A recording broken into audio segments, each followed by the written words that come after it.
Hello, my name is Darren Street. I'm sure a number of you have seen the vlogs that I regularly put onto social media. And today I felt that I wanted to do something different and talk about what's going to make very much different in our ways of working. And this is really for the recruitment market, do I dare say. It's fair to say that business will never be the same for a number of different businesses again. After this unprecedented time that we're in with the coronavirus.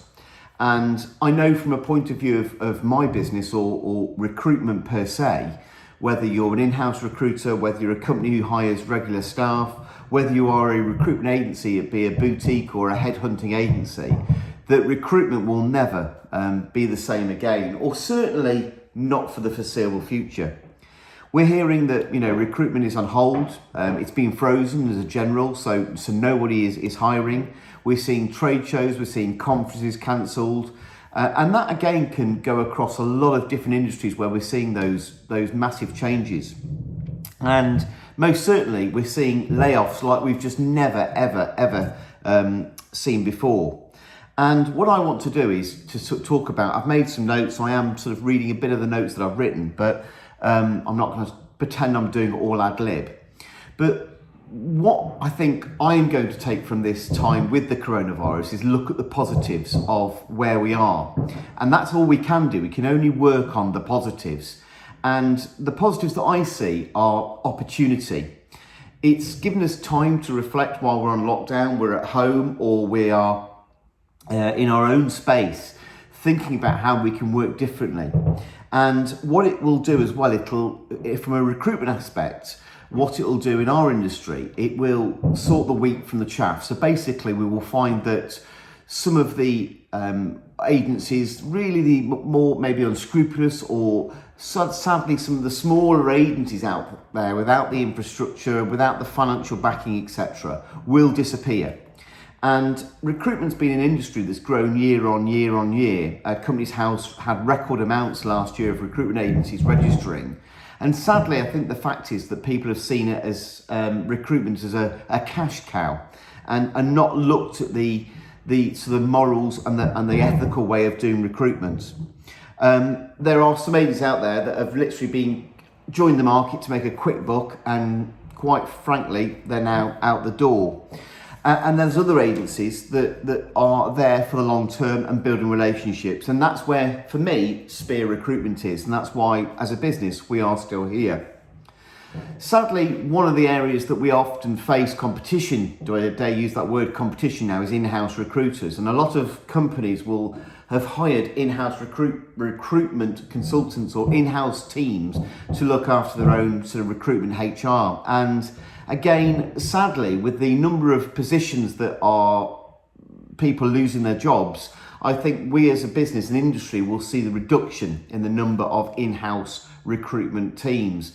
It's very disappointing because obviously for those people it'll be loss of jobs, and a lot of the in-house recruitment people we've seen historically have come from a recruitment background, and they know what it is and how tough it is out there. But hopefully there'll be different ways to go back into that job.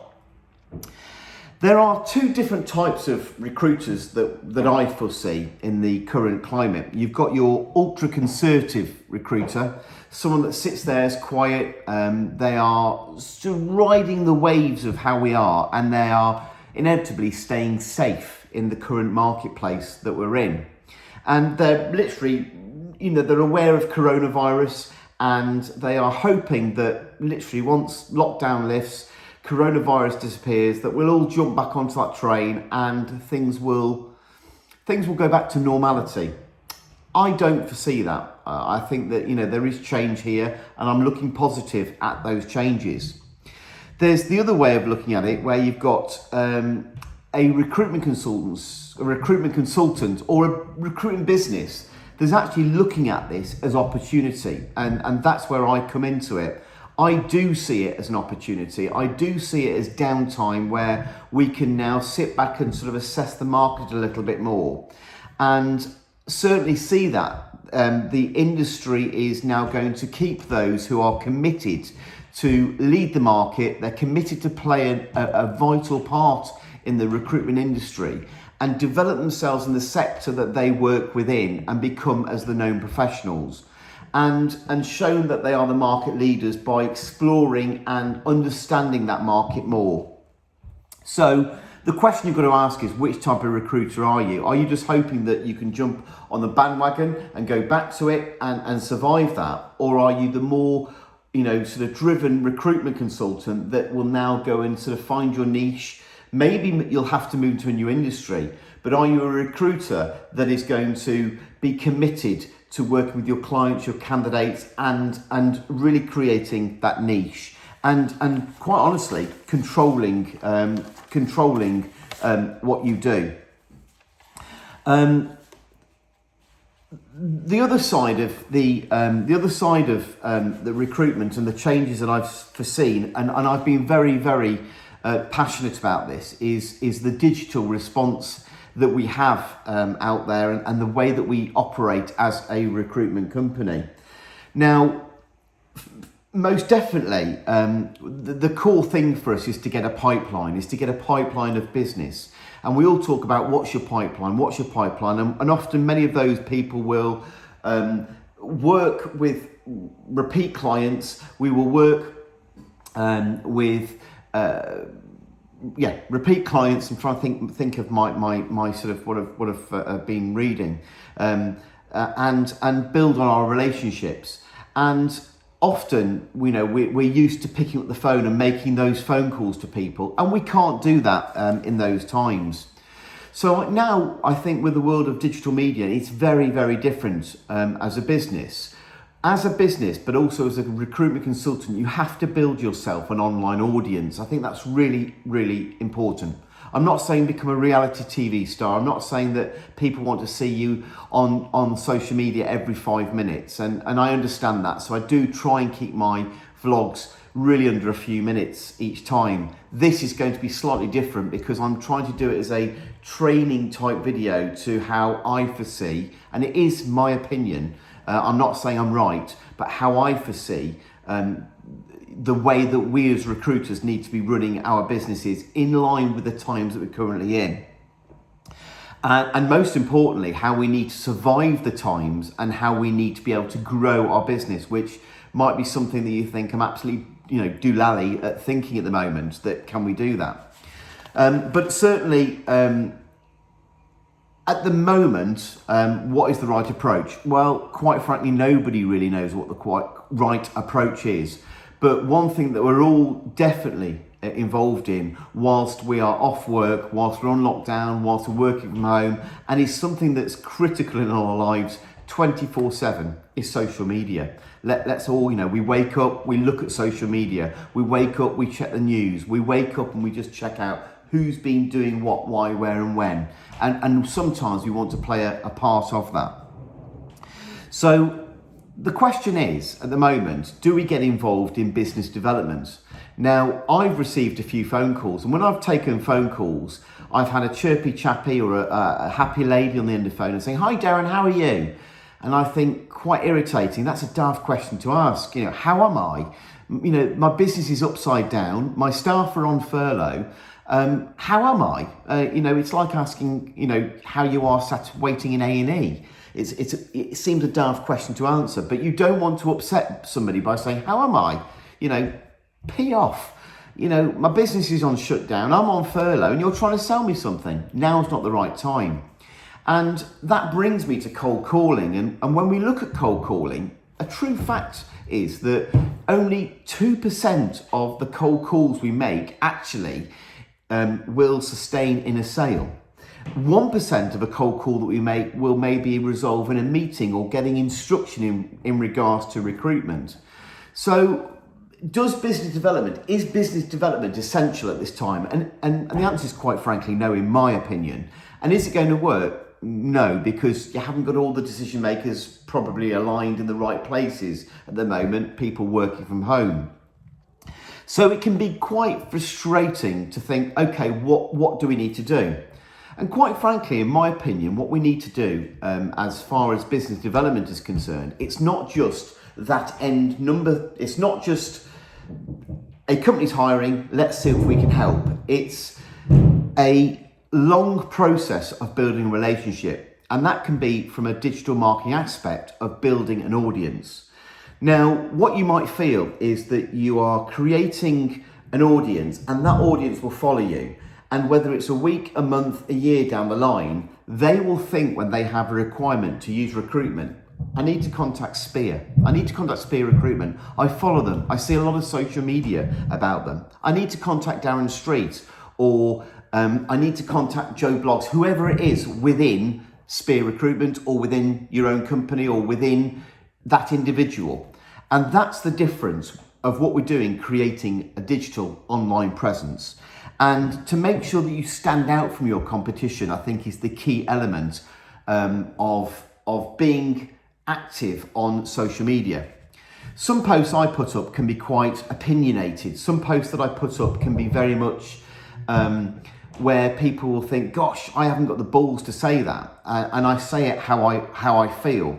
And it's not that I'm trying to engage a reaction or to engage haters or to engage people just to like my posts. Sometimes I look for constructive criticism. Sometimes I'm asking a question. You know, one of the questions I've got at the moment, for example, that I was going to put on social media was, the NHS out there is reliant on PPE. The government are, in my opinion, responsible for putting PPE out there into the NHS. And how do they pay for that? Well, the money they take from the taxes funds the NHS. But when we look at care homes, they are privately run businesses. And I know from family experience and people being in care homes historically that some care homes charge £700-800, if not more, pounds a week for a resident to stop in a care home. So the question I was going to ask on social media today, and I still might do it, is it the responsibility of the government to fund PPE into care homes, which are effectively private businesses? You know, people buy care homes for copious amounts of money. I mean, I know of a recent care home on the Isle of Wight that sold for sort of in excess of £2 million. But they've probably taken a mortgage, they've probably invested the hard-earned cash over the years and bought that care home, but they haven't bought it on the basis of buying it because they want to care solely for individuals. They bought it to make a profit, and that care home is a business. So is it the responsibility of the government then to provide the uniforms and the PPE equipment for the staff within that care home? Quite frankly, in my opinion, it's not. But that's the sort of detail or conversation I'd be putting out there on social media to engage a response. Now, I might get people saying, that plonker from Spear, he's put another video up asking about this. I might also get some great responses from it. It might be shared, but in the corner, my video or my vlog is, as is in this one, my company logo. And it just gets shares, it gets engagement, it gets my company name known. Of course, I want my company name to be known for the right reason. Now, any business is out there to create revenue, is to create, the old saying, turnover vanity, profit sanity. I want to have a multi-million pound business, and I want to have a multi-million pound business with the correct profits. I'd rather have a business that turns over £500,000 and gives me a great revenue or greater profit than have a multi-million pound business where I can say, yeah, my business turns over £520 million. And they'll go, well, what's your bottom line? What do you take as profit? £500,000. It is about, not about one of my pointers here, it is about what that individual or what that business takes as net profit. It's not all about how glamorous it looks from the outside. We've seen some companies over the past few weeks, months, that boast a tremendous online presence. Thomas Cook, Mothercare, many high street names that we know where directors have had sort of multi-million pound mansions. They've got head offices, with plush furniture. As you walk in, you think it just oozes ambience, and they've disappeared. My business, I've got an office on the Isle of Wight. I've got a great team of staff around me.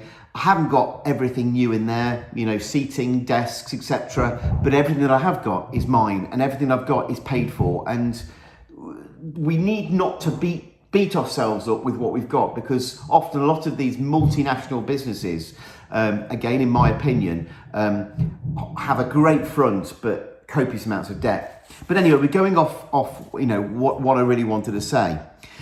The good news is that there's three areas we can really target, and most importantly, in terms of recruitment, what we need to make sure is that we've got a good pipeline. We've got a good pipeline of clients, and how we differentiate ourselves from that. And most importantly, once you differentiate yourself from the competition, you can look at working with the companies that you want to work with. Now, a lot of recruiters out there will just take anything they can and recruit for anything they can. We don't want to be in that side. We don't want to be really going out, and there shouldn't really be a need for business development, certainly not in these times. And what we need to do is look at the marketing aspect, which will drive the sales, and keep those determinated recruiters working. Now, in 2008, the recession hit, and it really did hit us, and we had to hold tight onto the marketplace, if we were in it at that time, to make sure that we then held on to our businesses. But if we look at 2008 to now, what's the big difference? Well, social media. Yep, 2008, Facebook was there, but maybe Instagram wasn't heard of, Twitter, certainly wasn't as big as it is now, but there are lots of social media platforms out there. And if businesses coped or came out of the 2008 recession, they were very, very, very lucky. Now, in my opinion, there are three types of recruiters. And there are typically recruiters who don't have any idea about digital marketing. There are recruiters out there who solely pick up the phone, are driven to make 100 calls a day, a week, or to have those KPIs, and get his hands or her hands on any job vacancy they can get. So they can pick up the phone and they'll sort of, I've got a vacancy, right, great, go and work that, go and work that, go and work that. And if that works for them, great. But I think we're now coming away from that side. There are also, the next type of recruiter are those that have dabbled in direct marketing, or digital marketing, should I say. Those who have understood that they should be doing it, and they will dabble at it, but they're not going to throw themselves into it. And those that have relied on repeat business, those recruiters who definitely rely on repeat business coming in, and quite frankly, they're not getting anywhere at the moment.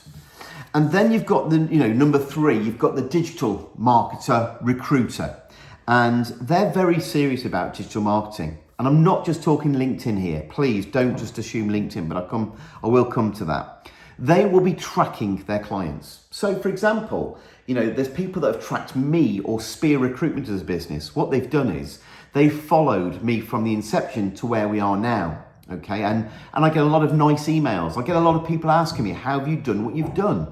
And quite frankly, it's determination not to fail. But also, throughout the journey of creating a relationship is solely being done online and being done by digital marketing. So somebody will understand you, and you will understand another business by following them on digital marketing. So you can pick up the phone eventually, or you can drop an email, or you can drop a LinkedIn message, or you can drop an Instagram message or a Facebook message to that person or that business. And or you feel about them because you followed them on social media platforms. And quite honestly, what that then does is that sort of takes away the necessity to have to do the business development as such. I mentioned earlier about cold calls, and that's not another area I'll go over. But again, cold calls, they produce so little now in results. Like I mentioned before, 2% of cold calls results in a sale, and 1% of cold call will result in you getting a job given to you.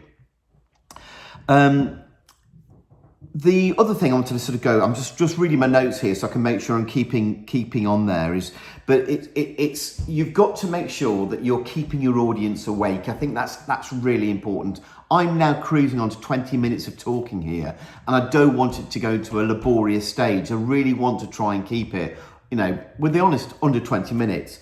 So, but I wanted to talk about, to give you an idea of businesses and how they've changed. We all remember Blockbuster Video. Blockbuster Video in 2004 were a £6 billion business. They were phenomenal. We all probably walked around with a Blockbuster membership card in our wallets, and we went into Blockbuster and we hired videos, got latest films, etc. Now that became a £6 billion business in 2004 to 2010 going bust. Why? And it's because they didn't move with the times. They just accepted that everybody had a membership card. And what they had with that membership card was king, because they probably got the name, the phone number and the email of everybody. And that business could have made that transition to go into a digital company, market themselves as a digital company. If we look at Netflix, look what Netflix has done. Netflix is now a multi-million pound company, billion-pound company, and that's jumped on the back of where Blockbuster failed and Netflix has now evolved. So that gives you the idea of how digital marketing has changed, and how the team or how your business should focus on digital marketing and move with the times, change your business. Picking up the phone isn't just what we do anymore. And I think from that point of view, I'm going to try and sort of cut short the video or cut short this vlog, and hopefully that's given you an insight as to where, if you're a recruiter, it might not just mean you as an individual, it will mean your brand, how your brand will evolve, how your brand will become niche in the market, in the sense of you will be known as, if I want people to know Spear Recruitment is known at this stage for being one of the leaders within the automotive industry, placing technicians into car dealerships, independent workshops throughout the United Kingdom. And, we often get phone calls and they'll say, hi, reaching out to you. We've not used you before, but we've heard or seen, or we've followed you and we want to get involved. We need you to help us recruit for staff. And over the years, I've tried to steer the business away from being solely known for being automotive to being an accountancy practice, recruitment practice, for estate agency and finance, for marketing, for IT, and for other areas, as well as just automotive. And it's worked. Slowly we're becoming known within other industries. I've got to try and keep this short, I think. I don't want to bore too many people. Don't want to bore too many people in talking to you about, what I think about digital marketing. But that is my personal opinion of what I've just done. I have noticed for some reason, I've always known I've got a squint, so excuse the squint if it thinks I'm looking that way. I'm trying to look at the camera there. And I do use my hands quite a lot when I'm talking. So I hope that this video has been of use to you. If you've got any questions, please email me, darren@spearrecruitment.co.uk. Please comment on this video if the facility is there to comment. And please, any constructive feedback, if you think that I should be wearing a shirt and tie, if I shouldn't be doing it in my kitchen, if my wife shouldn't be doing DIY upstairs, hence the banging I've had, any feedback, please. I'm not going to take any offence to anything that anybody says. And I really do hope that this has been an interesting vlog for you out there if you're a recruiter or a recruitment business watching. Any questions, email me, as I've mentioned, darren@spearrecruitment.co.uk. My mobile phone number is 07709 068 968. Please feel free to pick up the phone and call me. And I'll try and do some more vlogs, hopefully to share the experience of how I've built my business. I'm not saying it's the right way, by the way. I'm just saying this is my point of view. I'm no trainer, I'm no sales trainer, I'm no digital marketing expert, but this is the way that I have run my business. And I will say successfully up until now, because obviously with what's happening with Corona, but I'm fighting and raring to come back, and I'll carry on doing what I believe I'm doing best. Thank you and stay safe.